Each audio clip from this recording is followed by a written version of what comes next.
बिस्मिल्लाहिर्रहमानिर्रहीम। ये ऊप का लेक्चर नंबर 12 है। आज हमने पढ़ना है operator overloading. Operator overloading in C plus plus. Function overloading के बारे में हम ऑलरेडी प्रीवियस लेक्चर कोर्स में हम पढ़ चुके हैं। आज हमने पढ़ना है कि ऑपरेटर्स को किस तरह ओवरलोड किया जा सकता है। ऑपरेटर ओवरलोडिंग बेसिकली क्या है? C plus plus allows you to redefine how standard operators work when use with class objects. के सिंपल इसका मतलब ये है कि हम सी प्लस प्लस इस चीज़ को अलाउ करते हैं क्लासेस में कि आप जो स्टैंडर्ड ऑपरेटर है उनको रीडिफाइन करें। तो ऑपरेटर ओवरलोडिंग को स्टार्ट करने से पहले हम थोड़ा सा देखते हैं कि फंक्शन ओवरलोडिंग क्या है। फंक्शन ओवरलोडिंग बेसिकली जब दो या दो से ज़्यादा क्लासेस का सेम नेम हो लेकिन इधर दी नंबर ऑफ आर्गूमेंट्स या आर्गूमेंट्स का नंबर डिफरेंट हो या data type of argument different हो तो उसको फंक्शन ओवरलोडिंग कहते हैं। यानी फंक्शन का नाम एक और उसमें पैरामीटर्स डिफरेंट। ये फॉर एग्जांपल हमारे पास एक प्रोग्राम है, इसमें दो फंक्शन का मैंने प्रोटोटाइप लिखा है और यहाँ पे फंक्शन को डिफाइन करते हैं। एक वॉइड ऐड और दूसरा भी दोनों ऐड फंक्शन है, यानी फंक्शन नेम सेम है लेकिन लॉजिकली ये दोनों डिफरेंट है क्योंकि इसमें जो फर्स्ट वाला है इसमें दोनों जो इसमें भी दो पैरामीटर्स है और इसमें भी दो पैरामीटर्स है लेकिन इन दोनों जो पैरामीटर्स है इनका टाइप डिफरेंट है तो ये एक फंक्शन कंसीडर नहीं होगा। ये दो डिफरेंट फंक्शन है। यहाँ पे ये फर्स्ट वाला जब कॉल होगा तो ये कंपाइलर देखेगा कि इसमें पैरामीटर क्या पास हो रहे हैं इंटीजर, तो वो इंटीजर वाले पैरामीटर वाले फंक्शन को कॉल करेगा। इसमें तो फ्लोट वैल्यू पास हो रही है तो ये फ्लोट वाले को कॉल करेगा। अब अगर आप यहाँ पे एक और लगाए ऐड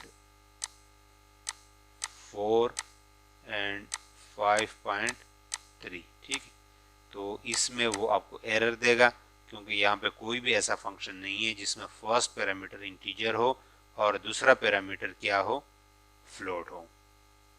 तो दोबारा ऑपरेटर ओवरलोडिंग की तरफ आते हैं।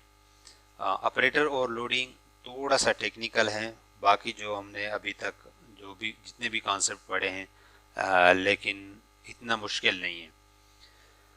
ऑल दी ऑपरेटर्स, और इसके लिए ज़रूरी है कि जो इसकी जो थ्योरी है इसको थोड़ा सा समझें।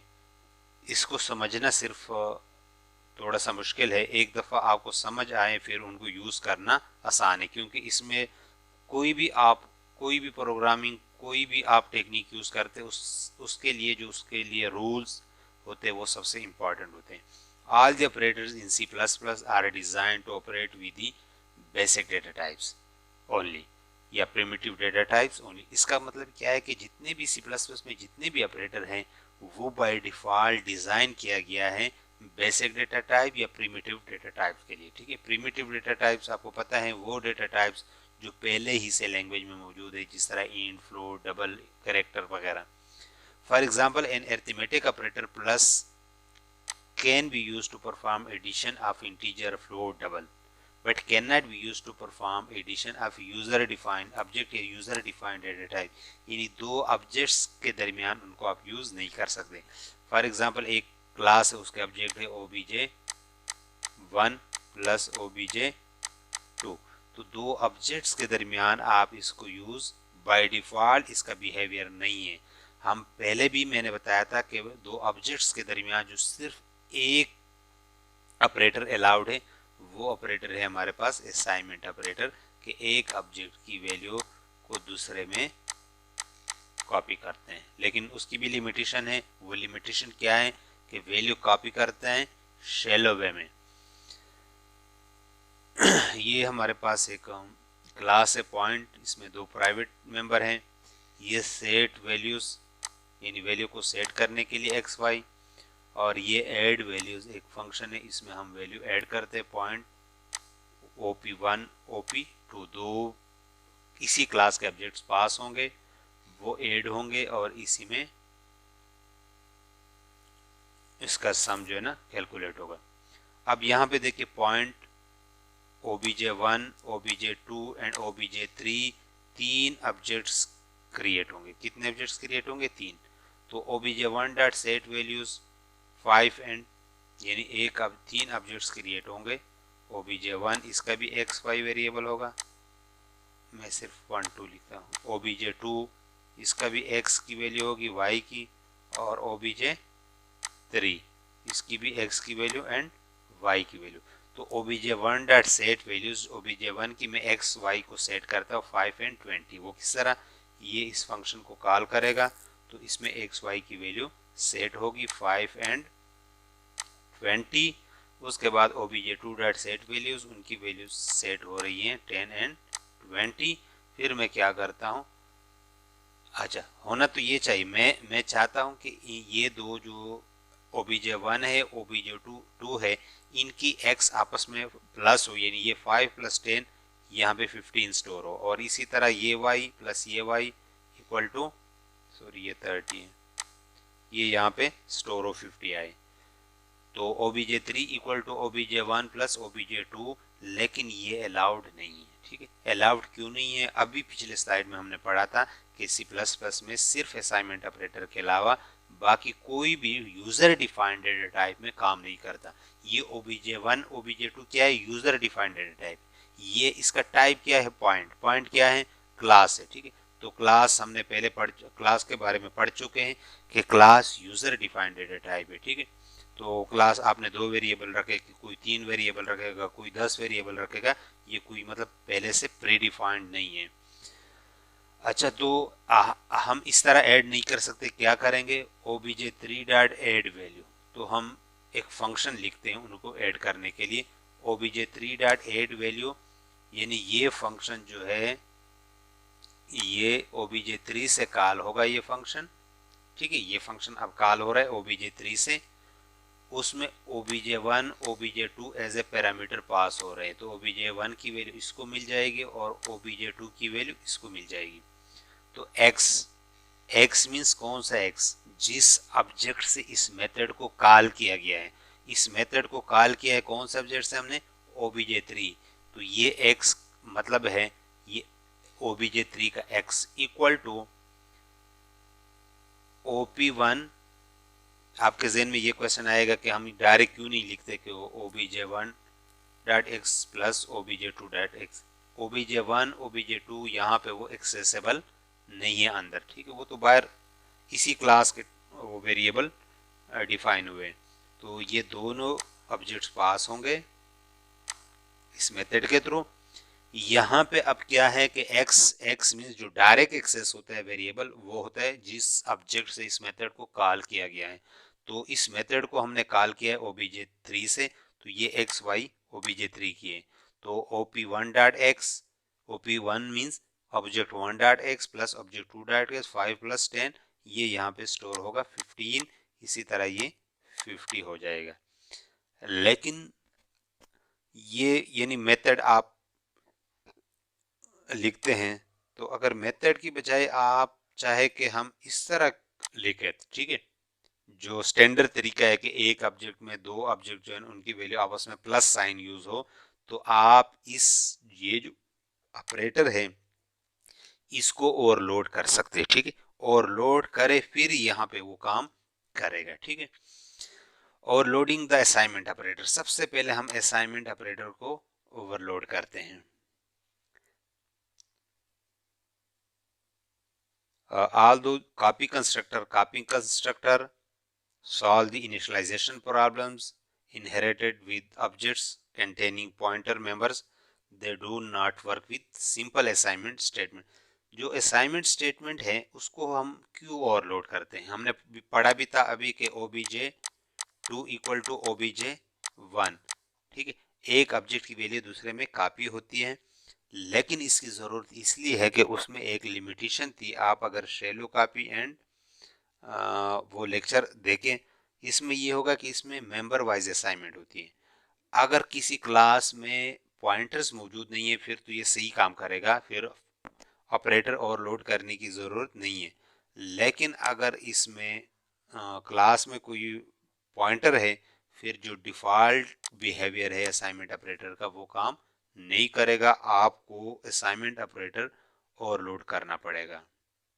obj2 इक्वल टू obj1, तो ये है हमारे पास एक फिर एक हमने वही पॉइंट क्लास डिफाइन किया x y variable set values. ये मेथड बार बार डिफाइन करने की ज़रूरत नहीं है वैल्यू को सेट करने के लिए, और वाइड शो यहाँ पे एक्स वाई की वैल्यू शो करने के लिए। तो यहाँ पे दो ऑब्जेक्ट्स बन गए obj1 एंड obj2। ठीक है, मेमोरी में दो ऑब्जेक्ट्स क्रिएट होंगे obj1 एंड obj2। उसके बाद obj1 डॉट सेट वैल्यूज, जब set obj1 dot set values obj1 से हम इस फंक्शन को कॉल करेंगे तो इसकी वैल्यू सेट हो जाएगी।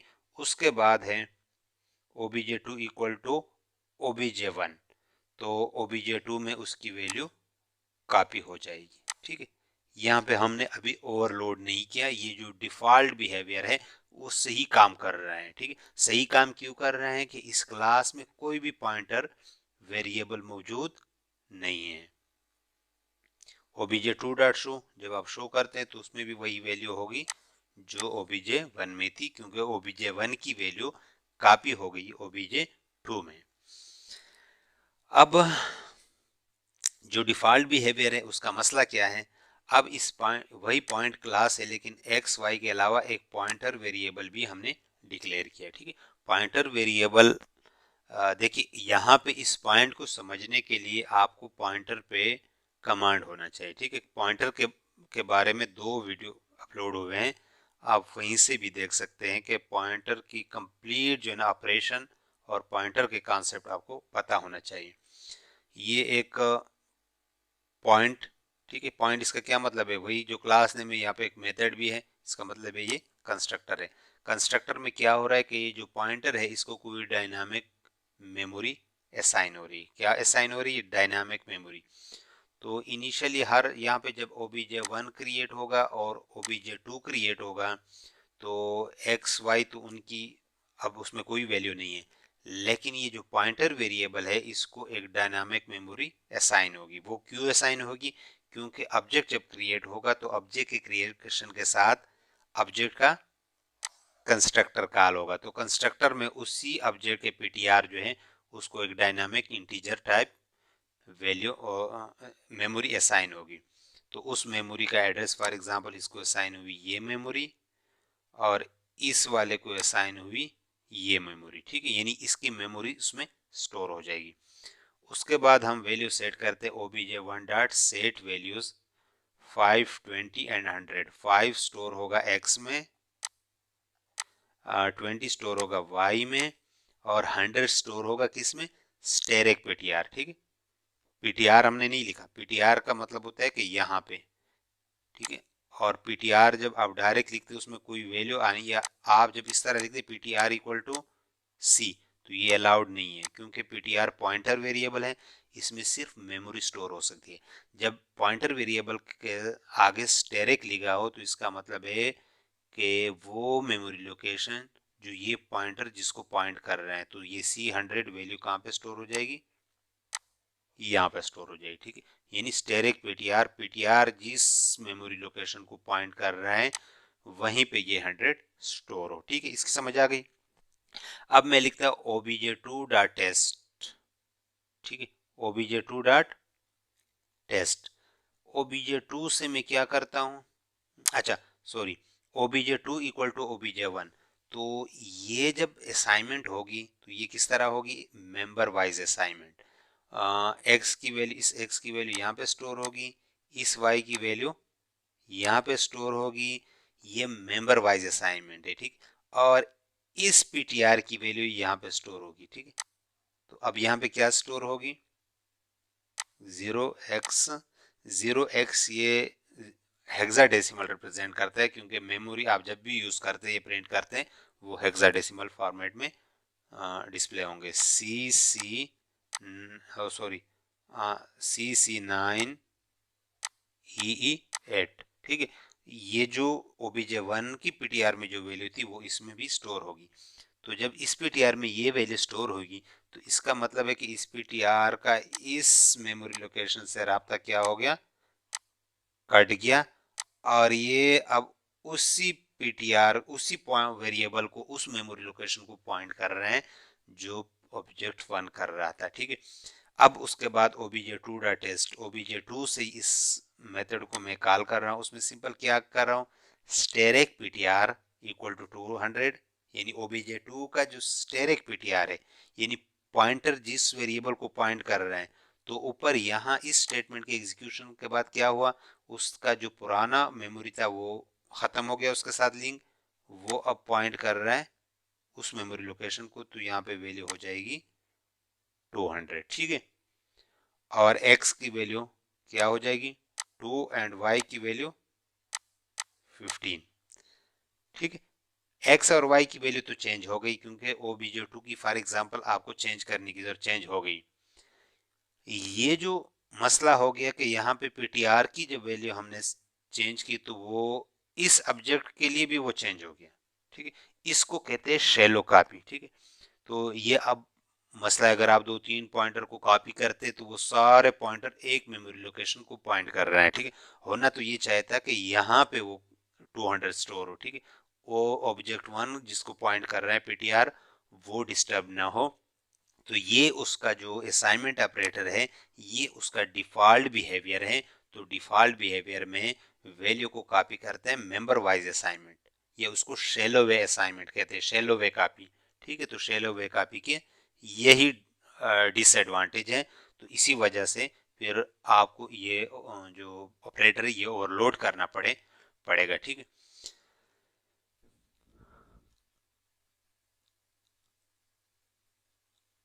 ऑपरेटर ओवरलोडिंग क्या है कि वो आपको परमिट यानी आपको वो परमिशन देता है एग्जिस्टिंग ऑपरेटर्स के बिहेवियर को चेंज करना। ठीक, अब जो असाइनमेंट ऑपरेटर थी उसका जो एग्जिस्टिंग बिहेवियर क्या था कि दो ऑब्जेक्ट, एक ऑब्जेक्ट की वैल्यू दूसरे में कॉपी होती थी, लेकिन उसमें ड्रॉबैक ये था कि शैलो वे में वो कॉपी हो जाता है। तो शैलो वे के यही नुकसान है जो पिछले लेक्चर में हमने पढ़ा, सॉरी पिछले स्लाइड में।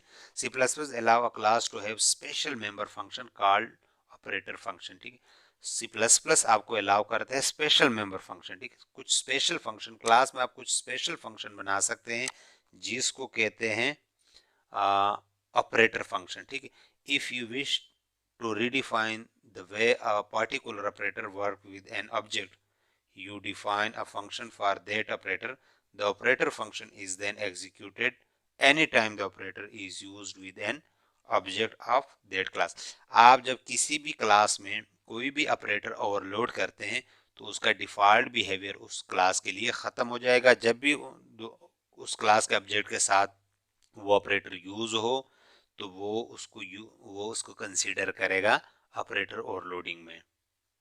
ठीक है, ऑपरेटर ओवरलोडिंग का जो सिंटैक्स है वो क्या है, रिटर्न टाइप, वाइड या कोई भी दूसरा टाइप ये आप दे सकते हैं ज़रूरत के मुताबिक। ठीक है, ये रिटर्न टाइप, उसके आगे आपने ऑपरेटर कीवर्ड लिखना है। ठीक है, ये इसी तरह लिखना है, यहाँ पे आपने ऑपरेटर लिखना है, ये as a whole function name हो गया। ठीक है, जिस ऑपरेटर को ओवरलोड करना, ऑपरेटर आगे असाइनमेंट ऑपरेटर है इक्वल, प्लस ऑपरेटर है प्लस, माइनस वाला है माइनस। ठीक है, और इंक्रीमेंट वाला है प्लस प्लस। यहाँ पे पैरामीटर पास करने हैं कांस्टेंट पॉइंट यानी इसी यही क्लास एंड राइट पैरामीटर। ठीक है, यानी आपने एक ऑब्जेक्ट को constantly by reference and constantly उसको पास करना है। ये जरूरी नहीं है कि आप कांस्टेंट यूज करें। ठीक है, लेकिन परफॉर्मेंस के लिए ये बेहतर है। The name of the function is operator equal to. ठीक है, ये साथ भी लिख सकते हैं, दरमियान में स्पेस भी दे सकते, कोई मसला नहीं। ये फंक्शन का नेम हो गया। The specify that the function overload the assignment operator, इसका मतलब है कि ये फंक्शन जो है ना असाइनमेंट ऑपरेटर को ओवरलोड कर रहा है, because it is a member of the point class. This function will be called only when an assignment statement execute, where the object on the left side of the assignment operator is a point object.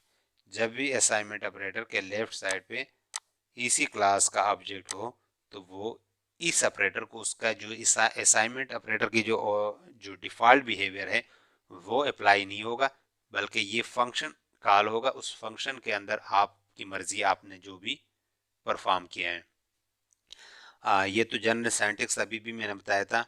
It is not required that the parameter of an operator function be are reference object, यानी ये ज़रूरी नहीं है कि ये reference, ठीक है। The point example declare right as a constant reference for the following reason. और कांस्टेंट हम क्यों इसको बाय रेफरेंस या कांस्टेंट हम इसको क्यों यहाँ पे डिक्लेयर करते हैं? It was declare as a reference for efficiency purpose. By reference हम क्यों पास करते हैं? एफिशिएंसी पर्पस के लिए। क्योंकि बाई कॉपी में क्या होगा कि वहाँ पे एक पहले एक और ऑब्जेक्ट क्रिएट है, यहाँ पे एक और ऑब्जेक्ट क्रिएट होगा मेमोरी में। तो बाय रेफरेंस आपको पता है कि बाय रेफरेंस में न्यू ऑब्जेक्ट क्रिएट नहीं होगा। This this prevent the compiler from making a copy of the object being passed into the function। ये भी मैंने बता दिया। it was declare constant। constant क्यों हमने डिक्लेयर किया है? so the function will not accidentally change the content of the argument, ताकि इस फंक्शन के अंदर ये जो आर्गुमेंट बाय रेफरेंस पास हुआ है इसकी वैल्यू चेंज ना हो, ठीक है। अब ऑपरेटर ओवरलोडिंग को समझने के लिए आपके पास ये चीज़ समझना भी ज़रूरी है, ठीक है। जो फंक्शन लिखने का तरीका था वो तो पिछले स्लाइड में बता दिया। अब उस फंक्शन को आप इस तरह भी कॉल कर सकते हैं, obj2 इक्वल टू obj1। इसको एग्जैक्ट इस तरह भी कॉल कर सकते हैं, obj2 dot operator equal to. क्योंकि मैंने कहा था कि ऑपरेटर इक्वल टू क्या है? फंक्शन। जिस तरह आपके पास कोई टेस्ट फंक्शन हो, obj2 डॉट टेस्ट, और उसमें obj1 पास कर सकते हैं, ठीक।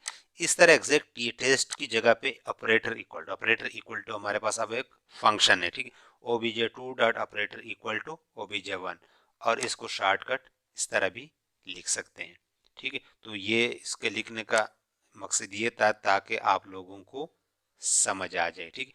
अब जो obj2 है दरमियान में ऑपरेटर हो, तो इसका मतलब है कि ये ऑपरेटर ओवरलोडिंग जो फंक्शन है ये कॉल हो रहा है इस ऑब्जेक्ट से, यानी obj2 डॉट ऑपरेटर, और ये एज ए पैरामीटर पास हो रहा है, ठीक है। इस फंक्शन से कॉल हो रहा है और इस ये एज ए पैरामीटर पास हो रहा है। अब ये देखिए,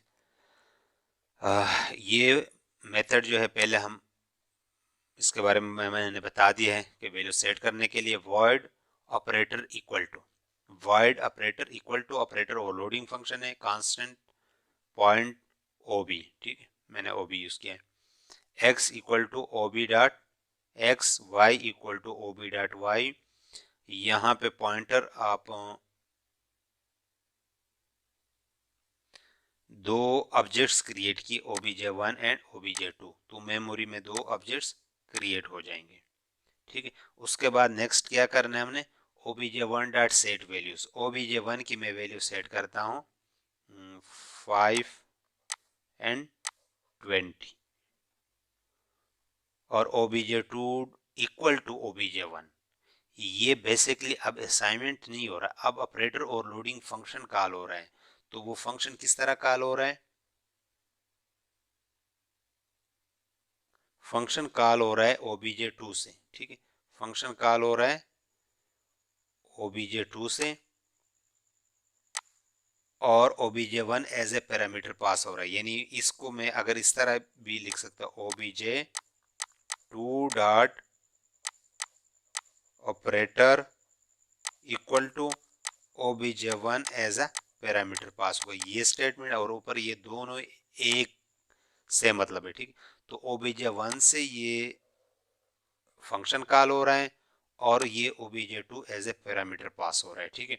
तो ये x कौन से ऑब्जेक्ट की x है मैंने पहले भी बता दिया था कि आप जब डायरेक्ट एक्स वाई जो वेरिएबल यूज करते हैं उसका मतलब है ये उस ऑब्जेक्ट के वेरिएबल है जिससे ये मेथड कॉल किया गया है।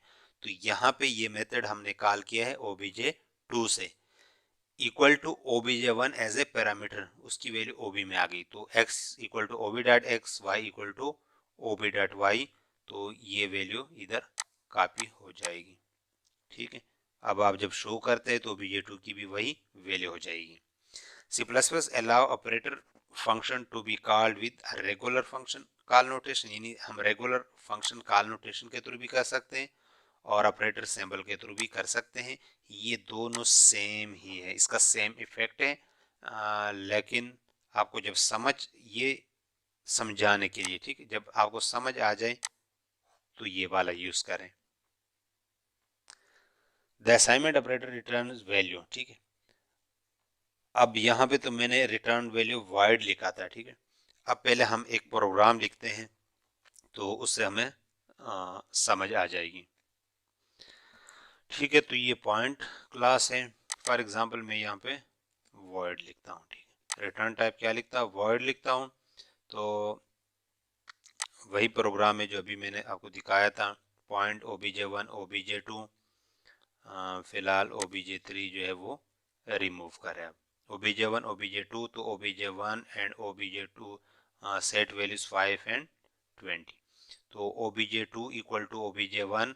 अब हम यहाँ पे देखते हैं कि क्या obj1 की वैल्यूज वही हैं जो हमने obj2 की वैल्यूज वही है जो हमने obj1 की सेट की थी, ठीक है। इसको भी 1 मिनट के लिए यहाँ से रिमूव करें, ठीक है।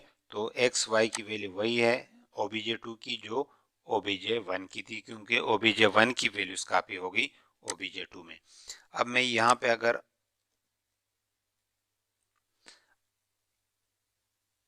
अब देखिए यहाँ पे अब ये कोई वैल्यू रिटर्न नहीं हो रही, obj2 इक्वल टू obj1। इसका मतलब है कि ये सिंपली क्या है, obj2 dot operator equal to obj1।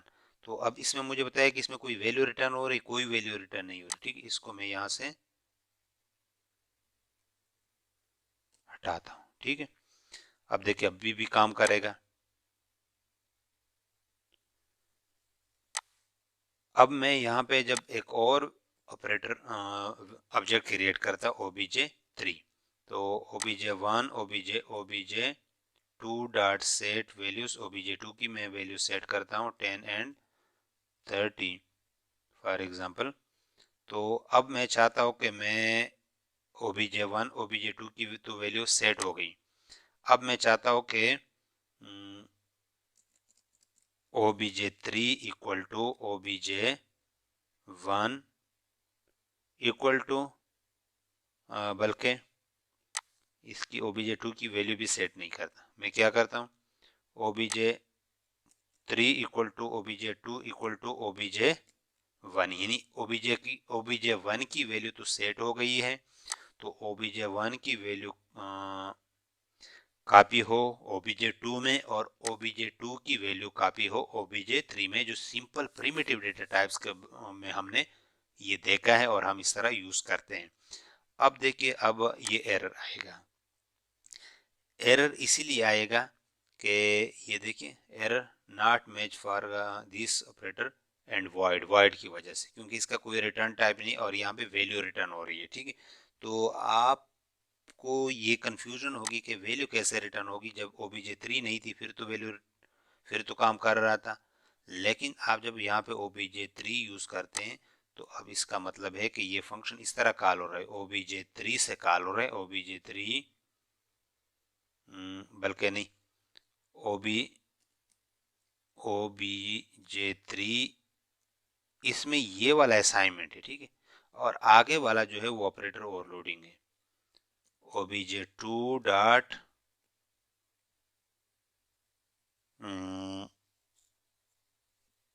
या obj2 dot operator equal to obj1, ठीक है।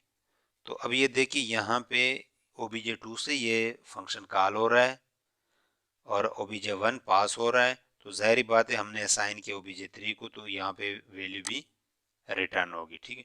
तो जब वैल्यू रिटर्न होगी तो आपने फिर क्या करना है कि यहाँ से भी कुछ रिटर्न करना है, लेकिन ये वैल्यू किस तरह वैल्यू होगी, ये ऑब्जेक्ट टाइप वैल्यू होगी, सिंपल वैल्यू नहीं होगी।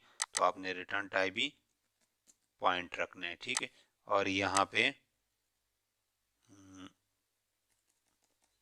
जब पॉइंट रिटर्न टाइप पॉइंट हो गया तो फिर रिटर्न क्या करना है, रिटर्न स्टेरिक दिस, ठीक है। ये दिस भी मैं बताऊंगा कि दिस क्या है, ठीक है।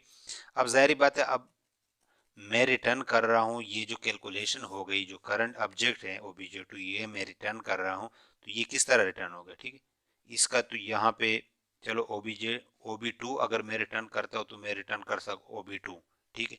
लेकिन अगर सॉरी ob1, क्योंकि ob1 एज ए पास हुआ पैरामीटर में, ob2 अगर मैं यहाँ पे रिटर्न करता हूँ जिससे ये मेथड कॉल किया गया है, तो उसके लिए है रिटर्न स्टेरिक दिस, ठीक है। दिस एक स्पेशल पॉइंटर है जो करंट ऑब्जेक्ट्स को रिप्रेजेंट करते हैं, ठीक है। करंट ऑब्जेक्ट की तरफ वो करंट ऑब्जेक्ट को रिप्रेजेंट कर, करंट ऑब्जेक्ट कौन सा होता है, पहले भी बताया था कि जिस ऑब्जेक्ट से इस मेथड को कॉल किया है। अब देखिए ये काम करेगा, देखिए obj3 की वही वैल्यू प्रिंट हो गई जो obj1 में थी। इसका मतलब है कि obj1 की वैल्यू obj2 में कॉपी हो गई और obj2 की obj3 में कॉपी होगी। तो असाइनमेंट ऑपरेटर की सूरत में आप हमेशा ये वाला सिंटैक्स यूज करें। ये अगर आप सिंपल इस तरह भी करते फिर भी काम करेगा, क्योंकि अभी भी वैल्यू रिटर्न होगी लेकिन वो वैल्यू हम कहीं पे स्टोर नहीं कर रहे हैं, ठीक है। तो इस तरह हो सकता है कि जब वैल्यू रिटर्न होती है वो आप स्टोर नहीं करते, ठीक है। तो ये इस तरह भी काम करेगा, ठीक है। यानी इसका मतलब है कि obj2 dot operator equal to obj1, ठीक है। तो ये फंक्शन जब कॉल होगा, obj1 as a point reference pass होगा, यहाँ पे कैलकुलेट होगा, तो obj2 की वैल्यू क्या होगी, रिटर्न होगी। लेकिन रिटर्न में क्या होगा, किसी भी वेरिएबल को या ऑब्जेक्ट को असाइन नहीं होती, ठीक है। तो ये भी वैलिड है। तो आप इस तरह यूज करें ऑपरेटर ओवरलोडिंग फंक्शन को। अब नेक्स्ट देखते हैं कि और कौन कौन से ऑपरेटर है जो हम ओवरलोड कर सकते हैं, ठीक है। तो इसी में यही है कि आप ये ऑपरेटर्स जो है, ऑपरेटर जो ओवरलोड करते तो रिटर्न टाइप्स का लिखना ज़रूरी है, ठीक है। तो ये कांस्टेंट अगर लिखे या ना लिखे अभी आपने देखा कि वो ज़रूरी नहीं है। कंस्ट्रक्टर यहाँ पे कांस्टेंट, ठीक है, कांस्टेंट भी कर सकते हैं। This pointer, this pointer is a special built-in pointer that is available to a class member function। Her class member function को अवेलेबल होता है। it always point to the instance of the class making the function call। Instance of the class means कौन से object of the class, कौन सा object of the class, जिस object से इस मेथड को कॉल किया गया है, ठीक है। ये पहले पिछले उसमें भी बता दिया। Note the this pointer is pass as a hidden argument to all non static member. जितने भी नॉन स्टैटिक मेंबर होते हैं उनमें ये पास होते, स्टैटिक मेंबर में ये एक्सेसिबल नहीं होता। अब इनकी लिमिटेशन क्या है ऑपरेटर ओवरलोडिंग का। फर्स्ट ये है, यानी उसमें क्या क्या चीज़ है, जो अहम चीज़ है वो ये है कि आपको ये रूल्स पता हो कि क्या क्या चीज़ आप कर सकते हैं और क्या नहीं कर सकते। Almost any existing operator in C plus plus can be overloaded, the only character that can not be overloaded, sorry the only operators, ठीक। सी प्लस प्लस के तमाम ऑपरेटर ओवरलोड हो सकते हैं सिवाय ये कुछ ऑपरेटर्स है जिनको आप ओवरलोड नहीं कर सकते। कंडीशनल ऑपरेटर आप ओवरलोड नहीं कर सकते। डॉट ऑपरेटर या मेंबर एक्सेस या मेंबर सेलेक्टर भी ओवरलोड नहीं कर सकते।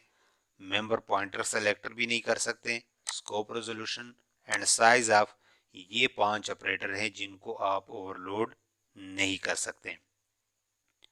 Second, you can only overload the operator that exist. आप सिर्फ उन ऑपरेटर को ओवरलोड कर सकते हैं जो एग्जिस्ट, जो मौजूद है। You can not create new operator और रीनेम एग्जिस्टिंग ऑपरेटर। आप कोई नया ऑपरेटर बना नहीं सकते। For example you could not create operator multiply multiply, ठीक है, स्टेरिक स्टेरिक। जो प्लस प्लस है वो कर सकते क्योंकि वो ऑलरेडी मौजूद है सी प्लस प्लस में, ये एक ऑपरेटर है इंक्रीमेंट ऑपरेटर। लेकिन आप इस तरह जो है ना अपनी तरफ से कोई न्यू ऑपरेटर नहीं बना सकते। थर्ड क्या है कि at least one of the operand in an overloaded operator must be a user defined type, ठीक है। यानी जब आप ओवरलोड करते हैं तो उसमें कम से कम एक, ये जो लेफ्ट साइड पे हो वो क्या हो, यूजर डिफाइंड डेटा टाइप हो। This means you can not overload the plus operator to work with an with one integer and one double, यानी जो प्रिमिटिव टाइप से उसमें आप ऑपरेटर को ओवरलोड नहीं कर सकते। You could overload the plus operator to work with an integer and a user-defined data type or both the user-defined data types. Fourth क्या है?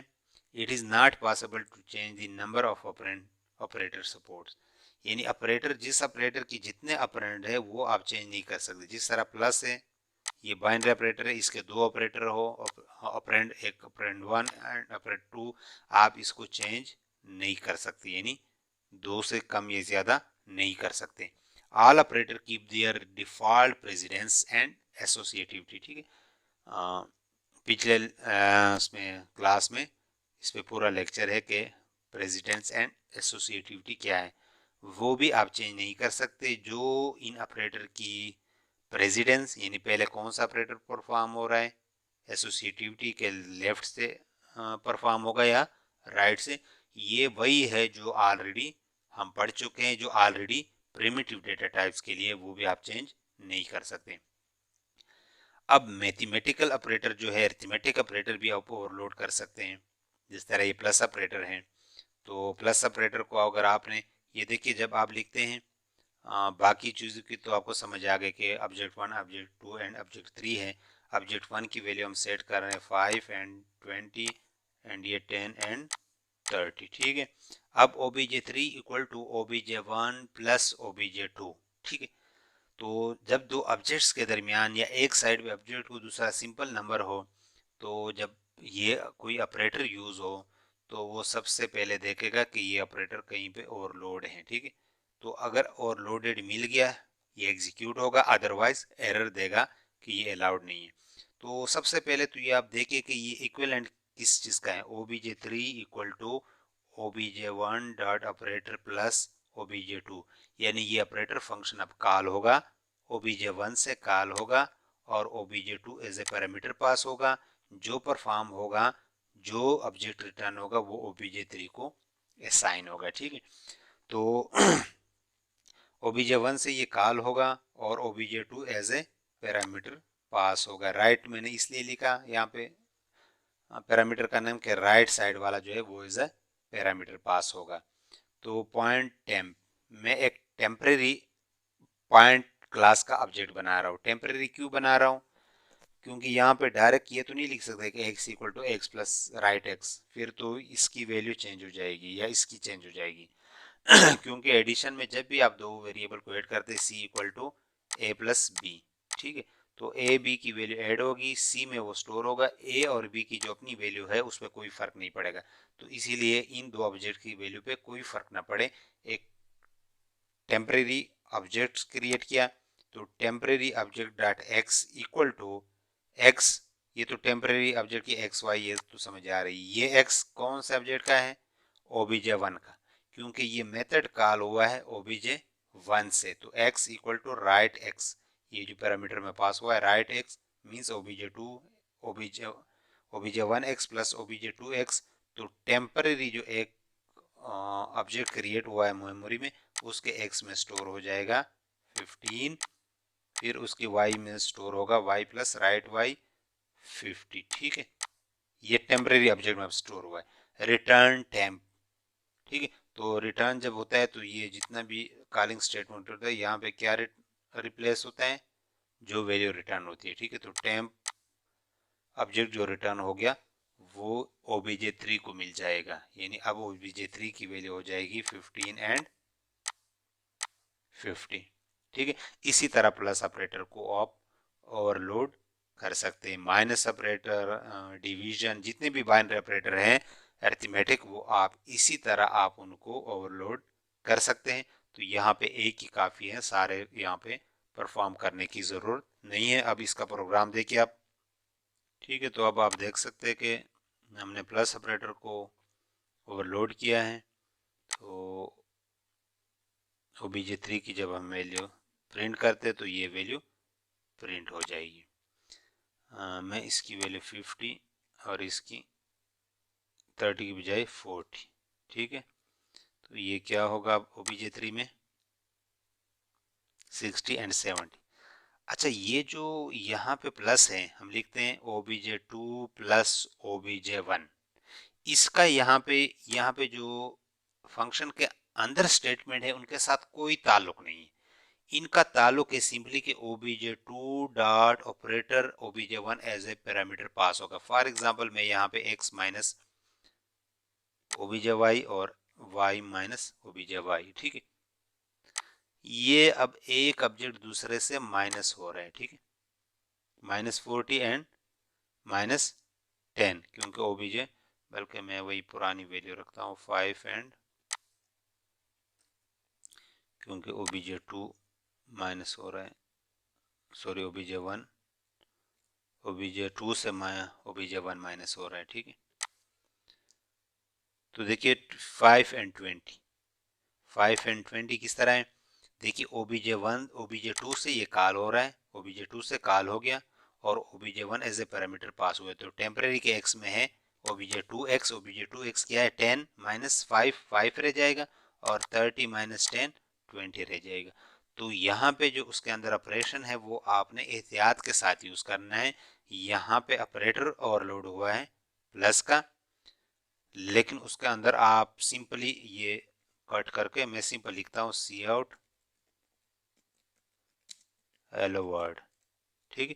तो इस चीज़ को आप एहतियात के साथ यूज़ करें। इसी वजह से जो बाकी लैंग्वेजेस है उसमें इसका सपोर्ट नहीं दिया, ताकि ये गलतियाँ लोगों से ना हो, ठीक है। हेलो वर्ल्ड, ठीक है। तो हेलो वर्ल्ड वो आगे नंबर इसलिए प्रिंट हो रहा है कि यहाँ पे मैं इस मेथड को कॉल करके इसको कमेंट बनाए, तो यहाँ पे ऑपरेटर ओवरलोडिंग में हेलो वर्ल्ड, ठीक है। हालांकि मैं चाहता था कि प्लस हो आपस में, ठीक है। तो ये आप लोगों पे डिपेंड करता है, आप लोगों ने किस तरह उसको हैंडल करना है।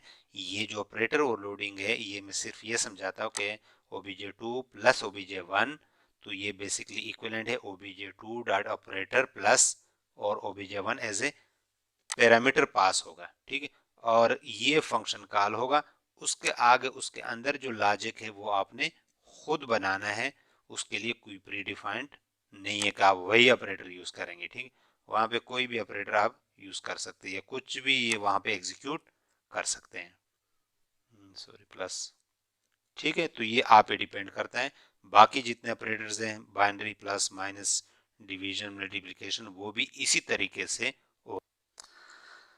अच्छा, अब नेक्स्ट आते हैं, हमारे पास है overloading the prefix plus plus operator, ठीक है, प्लस प्लस या माइनस माइनस, ठीक है, जो प्रीफिक्स फॉर्म में होते हैं। क्योंकि आपको पता है कि इंक्रीमेंट जो डिक्रीमेंट ऑपरेटर्स होते हैं उसके दो फॉर्म होते हैं, प्लस प्लस आई इसको प्रीफिक्स कहते हैं, या आई प्लस प्लस इसको पोस्ट फिक्स फॉर्म कहते हैं, ठीक है।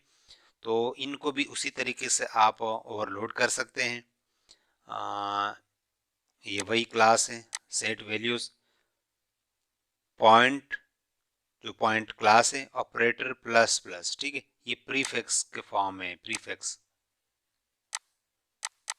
ठीक है। ये नहीं है कि प्लस प्लस आप ऑपरेटर लिखे, ठीक है, क्योंकि तमाम ऑपरेटर के लिए रूल्स ये हैं कि ऑपरेटर कीवर्ड हो आगे ऑपरेटर हो, ठीक है। पहले एक एक ऑपरेटर था, अब क्योंकि ये सी प्लस प्लस में ऑलरेडी प्लस प्लस ऑपरेटर ये एक ऑपरेटर है, ठीक है, प्लस प्लस जो इंक्रीमेंट ऑपरेटर है, तो ये होगा प्रीफिक्स फॉर्म में, ठीक है।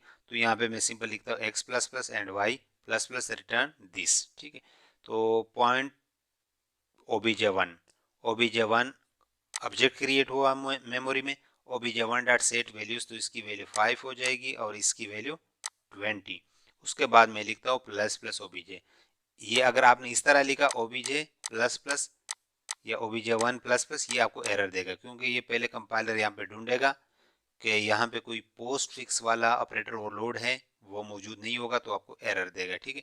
तो ये जो ओवरलोड हुआ है ये प्रीफिक्स फॉर्म वाला, या इसको अगर आप कॉल करें, देखिए इसमें पैरामीटर नहीं है, इसमें पैरामीटर नहीं, क्योंकि ये यूनरी ऑपरेटर है, पैरामीटर पास करने की जरूरत नहीं है, जिस ऑब्जेक्ट से कॉल करते बस वही का भी, ये इसको इस तरह भी कॉल कर सकते obj1 dot operator plus plus, तो इसका मतलब है ये फंक्शन कॉल हो रहा है इस obj1 से जब कॉल हो रहा है तो x plus plus y plus plus वैसे अगर इसकी वाइड भी रखे यहाँ पे प्लस प्लस लिखे तो ऑलरेडी उस ऑपरेटर उस ऑब्जेक्ट की वैल्यू बढ़ेगी, लेकिन मैं इसलिए रिटर्न टाइप लिखता हूँ ताकि आप लोगों से गलती ना हो बाकी ऑपरेटर्स में। रिटर्न स्टेरिक दिस यानी यही ऑपरेटर रिटर्न हो, ठीक है। तो रिटर्न स्टेटमेंट भी वैसे इसीलिए ज़रूरी है कि वो पॉइंट रिटर्न टाइप हो, तो यहाँ पे रिटर्न ज़रूरी है, ठीक है। लेकिन अगर इसको वाइड भी लिखें ये काम करेगा, ठीक है। अच्छा, वाइड में आपके जहन में ये आएगा कि ये तो उसी ऑब्जेक्ट की वैल्यू यहाँ पे इंक्रीमेंट हो रहा है, तो ये 6 हो जाएगा और ये 21 हो जाएगा। रिटर्न की ज़रूरत इसीलिए है कि कभी कभी हमें ज़रूरत पड़ती है कि obj2 भी हो, और हम लिखते हैं कि obj2 equal two plus plus obj1, फिर ये जो है ना ये काम आएगा, ठीक है। तो बजाय कि आप दो अलग अलग लिखे, यही मॉडल आप अपनाएं जो जेनेरिक हो, ठीक है। अब इसका कोड देखते हैं हम, ठीक है। अब कोड देखते हैं पॉइंट प्लस प्लस। तो अच्छा ये देख, ये मैंने यहाँ पे यही किया। फिलहाल मैं इसको कमेंट करता हूँ और obj1 प्लस प्लस यहाँ पे obj1 की वैल्यूज़ में प्रिंट करता हूँ, ठीक है। तो अब देखिए obj1 की वैल्यू में 1 का इंक्रीमेंट हो जाएगा, ठीक है। वो 11 और ये 21। ये अब यहाँ पे अगर void भी हो फिर भी ये काम करेगा, void, क्योंकि ये एक्स वाई जिससे कॉल किया उसकी एक्स वाई में इंक्रीमेंट हो रही है, मैं कमेंट बना रहा हूँ, ठीक है। तो ये देखिए ये इस तरह भी काम करेगा, लेकिन मसला कब आएगा? मसला जब मैं एक और पॉइंटर वेरिएबल क्रिएट करता हूँ, पॉइंट obj2 0 0, इनिशियली उनकी वैल्यू 0 करता हूँ। ये जो है यहाँ पे मैंने सेट वैल्यू नहीं बनाई, सेट वैल्यू फंक्शन यहाँ पे पॉइंटर में उनकी वैल्यू इनिशलाइज कर रहा हूँ। तो अब मैं चाहता हूँ कि obj2 equal two plus plus obj1, तो यहाँ पे obj2 की मैं वैल्यू डिस्प्ले करना चाहता हूँ। यहाँ पे मसला आएगा। मसला क्या आएगा कि मैं लिखता हूँ कि obj2 equal two plus plus, यानी ये इक्विवेलेंट है obj2 equal to obj1 dot operator plus plus, ठीक है। यानी obj1 से मैं ऑपरेटर मेथड को कॉल कर रहा हूँ। तो यहाँ पे जब एक ऑब्जेक्ट को इन ये कॉलिंग स्टेटमेंट असाइन कर रहा हूँ, इसका मतलब है कि वो वैल्यू भी रिटर्न करेगा, कौन से टाइप का? इसी ऑब्जेक्ट का। तो इसी वजह से यहाँ पे फिर अब आपको क्या लगाना पड़ेगा? अब देखिए ये काम नहीं करेगा, ठीक है। ये भी काम नहीं करेगा क्योंकि ये और ऊपर वाला स्टेटमेंट सेम चीज़ है, ठीक है। वहीं पे एरर आ गया। तो यहाँ पे आपको क्या करना पड़ेगा? पॉइंट, ठीक है। तो अगर किसी के जहन में ये क्वेश्चन है, ये इसी वजह से मैं पॉइंट लिख रहा हूँ और वैल्यू रिटर्न कर रहा हूँ, ताकि ये x 11 बाई इक्वल टू 21 ये कौन से ऑब्जेक्ट के हैं? ये obj2 के हैं, ठीक है। यानी obj1 की वैल्यू भी वही चेंज हो गई होगी। obj1 की वैल्यू भी आप डिस्प्ले कर सकते हैं बाद में obj1 डॉट शो, तो इसकी वैल्यू भी आप शो कर सकते हैं, वो भी 11 एंड ये आगे वाले जो x है 11 और y 21 ये obj1 की है। अच्छा, सेम इसी तरीके से आप जो माइनस माइनस है प्रीफिक्स में, वो भी आप इस तरह कर सकते हैं। अब पोस्ट फिक्स में हम देखते हैं, ठीक है। अब पोस्ट फिक्स जो प्लस प्लस या माइनस माइनस है उसको हम किस तरह ओवरलोड करते हैं, क्योंकि हमने कहा था कि ऑपरेटर होगा आगे, देखिए आगे तो फिर प्लस प्लस होगा, फिर ये डिफरेंशिएशन किस तरह होगी कि ये पोस्ट फिक्स में या प्रीफिक्स में, ठीक है। तो पोस्ट फिक्स में ठीक है, जो पोस्ट फॉर्म में है इंक्रीमेंट या डिक्रीमेंट, उसका यहाँ पे आप इस चीज़ को नोट करें कि आपने एक डमी पैरामीटर पास करना है। उसी तरह पॉइंट ऑपरेटर प्लस प्लस या माइनस माइनस आगे इंट, तो जब ये इंट होगा तो ये उस वक्त ये फंक्शन कॉल होगा जब ऑपरेटर और इंक्रीमेंट ऑपरेटर हो क्लास के ऑब्जेक्ट के साथ पोस्ट फिक्स फॉर्म में, तो फिर ये इसी को कॉल करेगा। या इसको आप जब फंक्शन के थ्रू कॉल करते हैं obj2 equal to obj1 dot operator plus plus, यहाँ पे कोई भी वैल्यू आपने असाइन करनी है इंटीजर, क्योंकि इंटीजर वैल्यू 0 नॉर्मली आप 10 भी कर सकते हैं, 100 भी कर सकते हैं, क्योंकि इस वैल्यू का कोई किरदार नहीं है, बस सिर्फ ये है कि कंपाइलर को बताना है, क्योंकि जो प्रीफिक्स था वो भी हम इस तरह कॉल करते थे, obj1 dot operator plus plus.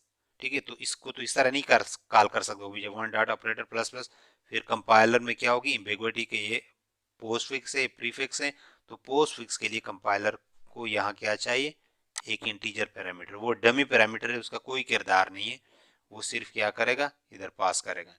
ठीक है, तो अब आपके जहन में यहाँ पे भी क्वेश्चन आएगा कि यहाँ पे, वहाँ पे तो सिर्फ x plus plus y plus plus था, यहाँ पे ये टेम्प की क्या ज़रूरत है।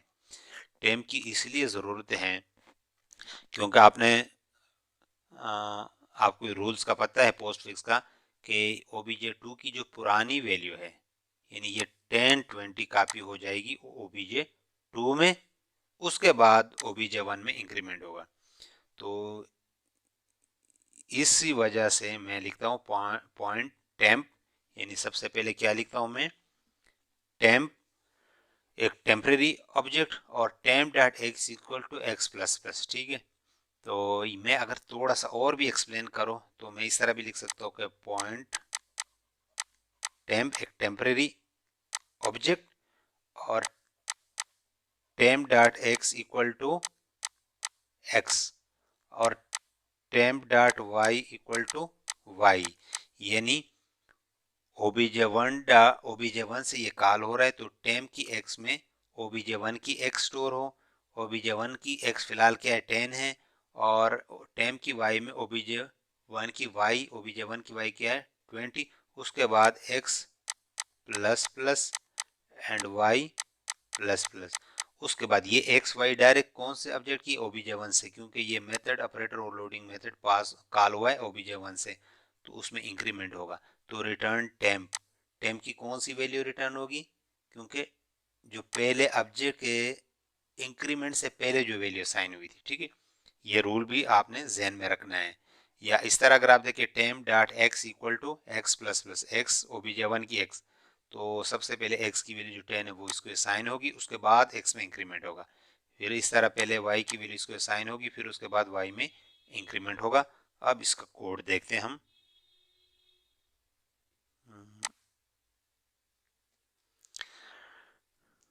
ठीक है, तो ये कोड देखिए, ऑपरेटर प्लस प्लस इंट। ठीक है, अगर आप इस इंट को हटाए तो ये आपको एरर देगा। ठीक है, error no operator plus plus in declared. ठीक है, यानी इसके लिए यहाँ पे इंट ज़रूरी है। ठीक है, तो आप जब इसको कॉल करते हैं तो ये सी काम करेगा। ठीक है, x equal to 10 y equal to 20, और मैं अब ये मैं obj2 की वैल्यू प्रिंट कर रहा हूँ, क्योंकि obj2 सबसे पहले obj1 की पुरानी वैल्यू इसको असाइन होगी, फिर उसमें इंक्रीमेंट होगा। मैं सी आउट एंड लाइन और obj1 डॉट शो, नीचे जो ना obj1 की वैल्यू शो कर रहा हूँ, तो उसमें एक एक इंक्रीमेंट होगा। ठीक है, obj1 की जो एक्स वाई है वो 11 21 है, और obj2 की 10 और 20 है। वो ये है कि वो पोस्ट फिक्स स्टेटमेंट है, उसका आपको पता है कि जो पोस्ट फिक्स में प्लस प्लस होगा, पहले इस ऑब्जेक्ट की वैल्यू दूसरे को असाइन होगी, फिर उसके बाद obj1 में इंक्रीमेंट होगा। और लोडिंग रिलेशनल ऑपरेटर। ठीक है, relational operator greater than, less than, equal to. ठीक है, ग्रेटर देन और इक्वल टू जितने भी हैं। ठीक है, इसको हाँ, क्योंकि हम एक एक करते हैं हर कैटेगरी से, तो उसका जो सेंटेक्स है वो ये है कि if object 1 is less than object 2, या object 1 is greater than object 2, or loaded relation operator are implemented like other binary operator.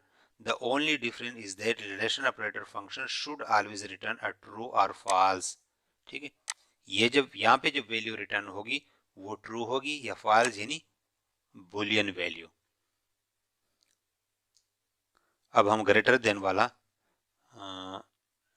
Sorry small वाला, लेस देन वाला जो ऑपरेटर है उसको ओवरलोड करते हैं, तो बुल रिटर्न टाइप यहाँ पे बुलियन, क्लास की ज़रूरत नहीं है। ठीक है, हम ऑब्जेक्ट रिटर्न नहीं करते, हम सिर्फ ये रिटर्न करते हैं कि ये ट्रू है या फॉल्स है। बुलियन वैल्यू रिटर्न होगी ट्रू या false, operator less than constant, ये क्योंकि अब बाइनरी हो गया, ठीक है।